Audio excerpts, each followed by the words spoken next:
Okay.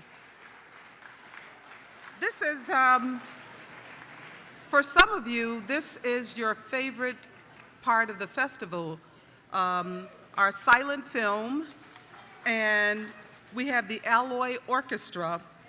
Yeah. And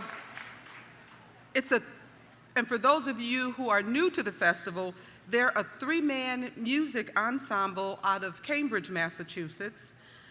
They write and perform live accompaniment to classic silent films.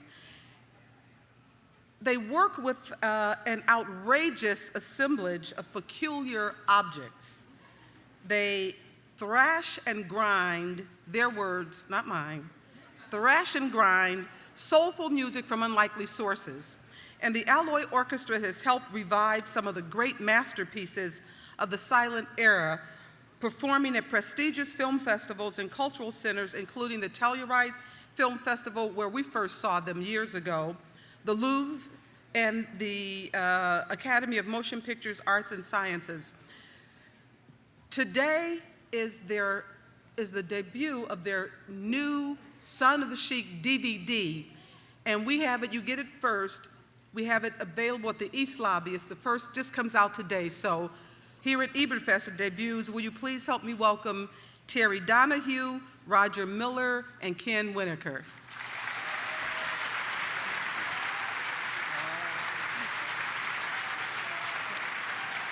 Hello, hey guys, hi.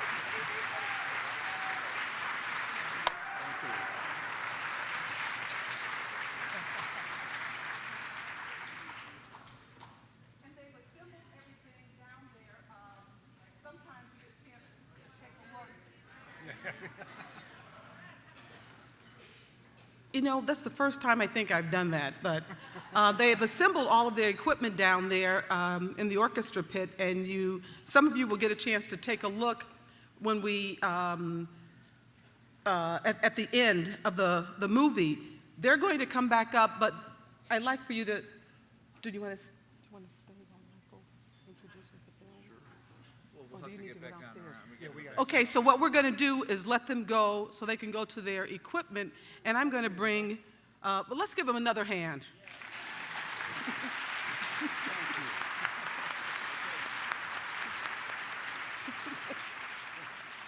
So what I'm going to do is actually bring Michael Phillips out to tell you about the film. Michael Phillips is the Chicago Tribune film critic. He co-hosted 100 or so episodes of At the Movies, first opposite Richard Roper, and then with A.O. Scott of the New York Times.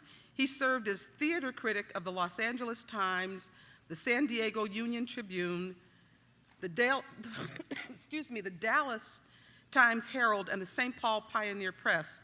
He came to the Tribune as its drama critic in 2002 before being named film critic in 2006. Michael, will you come and help tell us about the Son of the Sheik? Michael Phillips. Thank you. Thank you. Thank you.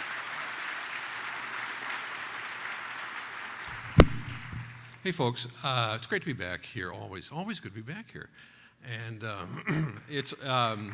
I think it's perversely, I think it's absolutely appropriate and a great indication of the bandwidth of what cinema is to follow a film like Girlhood, a film that's so much of the moment, with a movie that has a certain degree of racial insensitivity and dubious, if not offensive, gender and sexual politics. So, but here we are, and it honestly is. It's how we got here. We learn by looking at where we were, and I think what I like about seeing Son of the Sheik here today is a lot of people know the mythology, the reputation, the legend of Rudolph Valentino, and not many people, even people who see an awful lot of damn movies and really take cinema history seriously, know the story of him. I'm not going to bore you with the story now much, but what I do want to say, though, briefly, is that this is a sequel to The Sheik, which came out in 1921, which really helped cement Valentino's image as the Latin lover, the first real male sex symbol, I think, of the cinema, you could argue. And this film came out in 1926. This is 1 year after Valentino himself said, "If anyone offers me another Sheik role, I'm going to kill him." But his career had faltered a bit with roles that weren't as appealing to the public, and he was convinced to take this role one more time, in which he plays, as you will see, the demanding dual role of the role he played in The Sheik 5 years earlier and his son. And the 20s were just lousy with Sheiks. I mean, they were everywhere.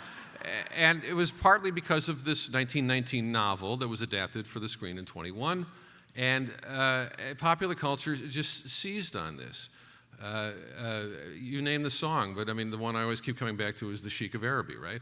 And the New York Times at the time described the whole formula for this film as, quote, "Here's what happens. The beguiling beauty of Anglo-Saxon maidens wreaks havoc with the hearts of handsome Bedouin chieftains who decide that they only want one wife after all." Okay, so.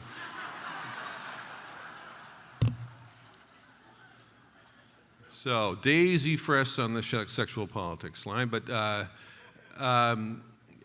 since it's a sequel, I'll tell you just a tiny bit about what you missed in the first Sheik if you haven't seen it lately. We have a Paris-educated desert chieftain, played by Valentino, who spies Lady Diana Mayo, played by Agnes Ayres in the first film. She's an English noblewoman who is striking out on her own, adventurous, very thoroughly modern woman for the time, sort of exploring the Algerian desert. And one look and the Sheik, says, "That's it," and one abduction later, you got a phenomenon, okay? So, the film was unfortunately released a month after the death of Valentino, when he was just 31, and it was an enormous success. We can talk a little bit about that later. The career as a whole is just kind of fascinating in terms of how controversial a figure Valentino was. This, I guess you could argue, sexually androgynous movie star, really the first of his type.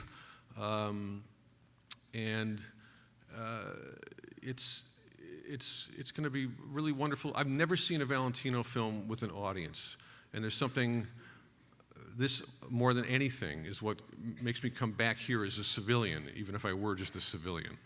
To see it this way, bam, big, with everybody here who's up for it, whatever they think of it, and I want to hear from you afterwards, with the musical Sheiks of Araby, the Alloy Orchestra. We'll talk to you later.